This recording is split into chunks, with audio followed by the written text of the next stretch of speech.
எதுக்காக அங்க தோமா ஆண்டவருடைய உயிர்ப்பை சந்தேகப்பட்டாரு? ஆமா, எல்லா சீடர்களும் அங்க குழுமி இருக்கும்போது இந்த தோமா மாத்திரம் எங்க போனாரு? எதுக்குங்க இவர் மட்டும் இந்தியாவுக்கு வந்தாரு? மாத்திருதி ஊடக இறை மக்களுக்கு அன்பு வணக்கம். இன்று நம் அனைவரின் புனிதரான, நம் இந்திய நாட்டின் பாதுகாவலரான புனித தோமாவின் பெருவிழாவை சிறப்பிப்பதற்காக திரு அவையானது நம்ம ஒவ்வொருவரையும் பணிக்கிறது. உங்கள் அனைவருக்கும் பெருவிழா வாழ்த்துக்கள். இப்படிப்பட்ட ஒரு புனிதர் வாழ முடியுமா அப்படின்னு கேட்டா சந்தேகிக்க கூடிய அளவிற்கு இவருடைய வாழ்க்கை முறையானது அமைந்திருக்கின்றது. பைபிள்ல இவர் பேசின வார்த்தை ரொம்ப கம்மி. கிட்டத்தட்ட சொல்லணும் அப்படின்னு சொன்னா 3 வார்த்தைகள் தான் பேசியிருக்கிறாரு. யோவான் 11 ஒரு வார்த்தை, யோவான் 14 ஒரு வார்த்தை, அப்புறம் யோவான் 20 ஒரு வார்த்தை. யோவான் 11 என்ன சொல்லுவார் அப்படின்னு சொன்னா, ஆண்டவர் அவங்களை எல்லாரும் பார்த்து வாங்க நம்ம எல்லாம் ஜெருசலேமுக்கு போவோம் அப்படின்னு சொல்லுவாரு. அதுக்கு முன்னாடிதான் இயேசு கிறிஸ்து சீடர்கள்ட்ட சொல்லியிருப்பாரு, எருசலேமிலே என்னை பிடித்து கொன்று விடுவார்கள் அப்படின்னு சொல்லி. ஏனென்று சொன்னால் லாசருடைய உயிர்ப்புக்கு பிறகு நடக்க போகுது இந்த செய்தி. எல்லாருமே போவதற்கு அச்சப்படுவார்கள். ஆனா இவர் மாத்திரம் சொல்வாரு, வாருங்கள் நாமும் அவரோடு சேர்ந்து இறப்போம் அப்படின்னு சொல்லி தூய தோமா சொல்லுவாரு. அது ஒரு புறம் இருக்கட்டும். 2வதா யோவான் நற்செய்தி 14வது அதிகாரத்துல ஒரு வார்த்தை சொல்லுவார். ஆண்டவர் சொல்லுவாரு, நீங்கள் சரியான வழியில் வருவீர்கள் அப்படின்னு சொல்லி ஆண்டவர் அவர்களை பார்த்து சொல்லுவாரு. அதுக்கு தோமா கேட்பாரு, இறைவா நீங்க தான் எந்த வழின்னு என்கிட்ட சொல்லவே இல்லையே, நாங்க எப்படி வருவோம், வழி எது அப்படின்னு சொல்லி தோமா கேட்பாரு. கடைசியாக யோவான் நற்செய்தி 20வது அதிகாரத்துல வரக்கூடிய என் ஆண்டவரே என் கடவுளை என்கின்ற அந்த வார்த்தையை தோமையார் சொல்கின்றார். தோமையாரை பத்தி நமக்கு சொல்ல உடனே நமக்கு என்ன தோணும் தெரியுமா? சந்தேகப்பட்ட தோமையா அப்படின்னு சொல்லி. சந்தேகப்பட்டாரா? ஆம், சந்தேகப்பட்டாரு.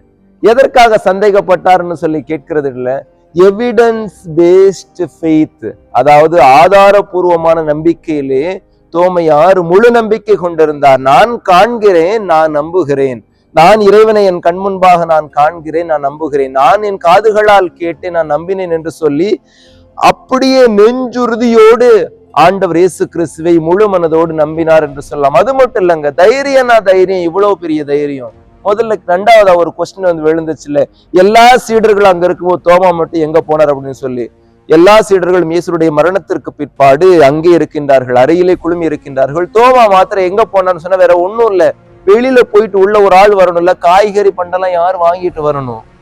எல்லாமே உள்ளே கிடைச்சிருமா? இல்ல வெளியில் என்ன நடக்கின்றது என்று சொல்லி வெளியில் யாராவது போய் அங்கன்னு தூது போகணும்ல, அது யாரு போவா? யாருமே ரெடியாக இல்லை, யாருமே தயார் நிலையில் இல்லை. தோமா மாத்திரமே தயார் நிலையில் இருந்தார். என்ன ஒரு நெஞ்சுறுதி பாருங்க! தான் இறந்தாலும் பரவாயில்லை, இந்த சீடர்களின் உயிரை காப்பதற்காக தான் வெளியே செல்கின்றார். இதுதான் தோமா. நம்ம சந்தேகப்பட்ட தோமான்னு சொல்லி சொல்றோம்ல, தைரியமுடையவராக இருந்தார். யோவான் தன்னுடைய வாழ்க்கையில வாங்க, எல்லா சீடர்களும் சொல்றாங்க நம்ம இங்கே இறப்போம், நம்ம அங்க போக வேண்டாம், எருசலேமுக்கு போக வேண்டாம், வாங்க. ஆண்டவர் இயேசு கிறிஸ்து நமக்கு சொல்லி தந்தது என்ன சொல்லி தந்தார்? இதையா சொல்லி தந்திருக்கிறார், வாங்க அவரோடு சென்று நாமும் இறப்போம் அப்படின்னு சொல்லி தோமா சொன்னார்ல. இதுதான் அவர் கொண்டிருந்த தைரியம் அப்படின்னு சொல்லிக்கலாம். அது போல ஆண்டவர் இயேசு கிறிஸ்துவ பார்க்கும் வரைக்கும் இவர் சந்தேகப்பட்டாருன்னு வச்சுக்குவோமே. ஆண்டவர் இயேசு கிறிஸ்துவை என் கண்களால் கண்டால் என்று, என் விரல்களில் அவருடைய காயங்களை விட்டால் என்று நான் நம்ப மாட்டேன்னு சொல்லி இவர் சொல்லுவார்ல. சரி, ஆண்டவர் அவர் முன்னாடி தோன்றிட்டாரு. தோன்றினதுக்கு அப்புறம் இவர் நிறைய படங்களை நம்ம பார்த்துருப்போம். இவர் வந்து விரல அந்த அந்த ஓட்டைக்குள்ள கைய விடுற மாதிரி இருக்கும். உண்மையிலே அவர் அந்த காயத்தினுள்ளே இவர் தன்னுடைய விரலை விட்டு பார்த்தாரா? இல்ல. ஆண்டவர் சொல்கின்றார், வா, இது என் காயம், இது ஈட்டியால் ஏற்பட்ட காயம், இங்கே இந்த விழாவிலே உன்னுடைய விரலை இடு, இப்பொழுது நம்பிக்கை கொள்ள என்று சொல்லி ஆண்டவர் சொல்கின்றார். ஆனால் இவர் சென்று விடவில்லை, உடனே அங்கே சரணாகதியாகின்றார். என் ஆண்டவரே, என் கடவுளை, என்னை மன்னித்துக் கொள்ள, கிட்டத்தட்ட நீர்தான் என் தேவன், நான் இப்படி செய்து விட்டேனே அப்படின்னு சொல்லி இப்பொழுது நான் நம்புகிறேன்னு சொல்லி சொல்றாரு. அது மட்டும் இல்ல, ஆண்டவரை என் கடவுளைங்கிறது சாதாரண வார்த்தை இல்லைங்க. ஆண்டவருங்கிறதுக்கு வந்து லார்டுன்னு சொல்றாங்க, கடவுளுக்குறது காடுன்னு சொல்றாங்க. லார்டுனா யாவே, காடுனா எலோஹிம். யாவையும் எலோஹிம் அங்க ஒண்ணுக்குள்ள ஒன்னா போகாது, நீங்க பழைய ஏற்பாட்டுல பார்த்தா தெரியும். ஆனால் தூய தோமா என்ன செய்யறார்? 2யுமே சேர்த்து ஆண்டவர் இயேசு கிறிஸ்துவின் பால் பொருத்துகிறார். நீர்தான் யாவே, நீர்தான் எலோஹிம். ஆண்டவரே என் கடவுளை என்று சொல்லி அங்கே புதிய இறையலை மக்களுக்கு புகட்டுகின்றார். அங்க கிடைச்சது தாங்க நம்பிக்கை, அங்க கிடைச்சது தாங்க இவருடைய விசுவாசம், அங்க கிடைச்சது தாங்க இவருடைய தைரியம். இவர் அங்கிருந்து புறப்பட்டு போறார். நான் போவேன், எதுவரைக்கும் போவேன், யாரும் போக முடியாது என்று சொல்லப்பட்ட இந்தியா தேசத்திற்கு போவேன். ஏன்னு சொன்னால் அவர் வாழ்ந்த காலத்துல இந்தியா தான் கடைக்கோடி எல்லை. இந்தியாவுக்கு போயிட்டு அப்படின்னு சொன்னா உலகின் எல்லைக்கே போய்விட்டதாக அர்த்தம். யாருமே அவ்வளவு எளிதாக இந்தியாவிற்கு வரமாட்டார்கள். இந்தியா என்பது அவருடைய கனவு தேசமாக இருந்தது. யாருமே செல்ல அவ்வளவு எளிதாக அவர்கள் முயற்சிக்கவில்லை. ஆனால் ஒரு மனிதர் முயற்சித்தார், ஒரு இறை மனிதர் முயற்சித்தார். கிபி 52 மலபார் கடற்கரையில் வந்து இறங்குகின்றாருங்க.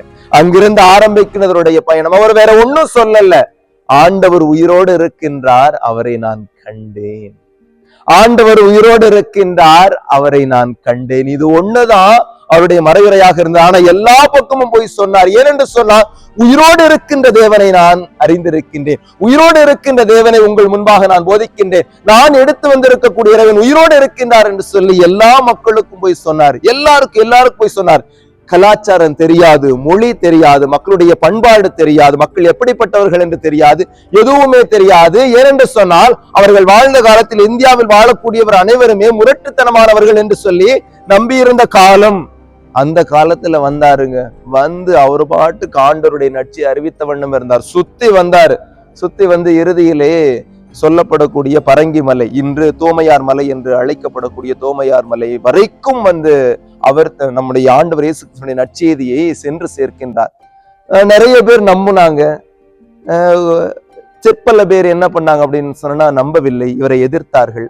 இவரும் விடாப்புடியானன் ஆண்டவர் இயேசு கிறிஸ்துவினுடைய நற்செய்தியை அவர்களுக்கு போதித்தார். நான் கண்டதே உண்மை என்று சொல்லி அவர்களுக்கு போதித்தார்.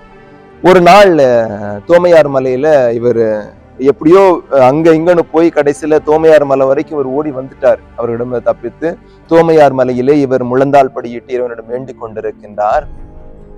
பின்னாடி எங்கிருந்துதான் வந்தாங்கன்னு தெரியாது, பெரிய ஈட்டி எடுத்து இவர் முதுகிலே பாய்க்கின்றார்கள். ஈட்டி இவர் முதுகில் நுழைந்து நெஞ்சு வழியாக வெளியில் தெரிக்கின்றது. கிட்டத்தட்ட ஈட்டியினுடைய 2 பாகங்களும் இவருடைய ஒரு பக்கம் இந்த ஒரு பாகம் இந்த பக்கம், இன்னொரு பாகம் அந்த பக்கமாக ஈட்டி முனைகளிலே இவர் சிதிலமுறுகின்றார். அப்போதும் சொல்கின்றார், ஆண்டவர் உயிரோடு இருக்கின்றார், அவரை நான் கண்டேன் என்று சொல்லி அங்கே மடிந்து போகின்றார். இரவில நினைவர்கள். அதனாலதான் அவர் கையில என்ன கொடுத்து வச்சிருக்கிறாங்க பாத்தீங்களா? ஈட்டியை கொடுத்து வச்சிருக்கிறாங்க. இந்த ஈட்டியால் அவர்கள் என்னை கொன்றார்கள், ஆனால் அவர்களால் என்னுடைய உயிரை மாத்திரமே கொல்ல முடிந்தது, என்னுடைய வார்த்தைகளை கொல்ல முடியவில்லை. நான் அறிவித்த வார்த்தைகளை 2000 ஆண்டுகள் கடந்து இன்றும் இந்திய மக்கள் பறைசாற்றி கொண்டிருக்கின்றார்கள் என்று அவருடைய கையில் வைத்திருக்கக்கூடிய ஈட்டி சொல்கின்றது. இப்போ சொல்லுங்க, அவர் சந்தேகப்பட்ட தோமாவா? இப்போ சொல்லுங்க, அவர் தைரியம் இல்லாதவரா? இப்போ சொல்லுங்க, ஆண்டவரை அவர் நம்பவில்லையா? இல்லை இல்லை இல்லை இல்லை.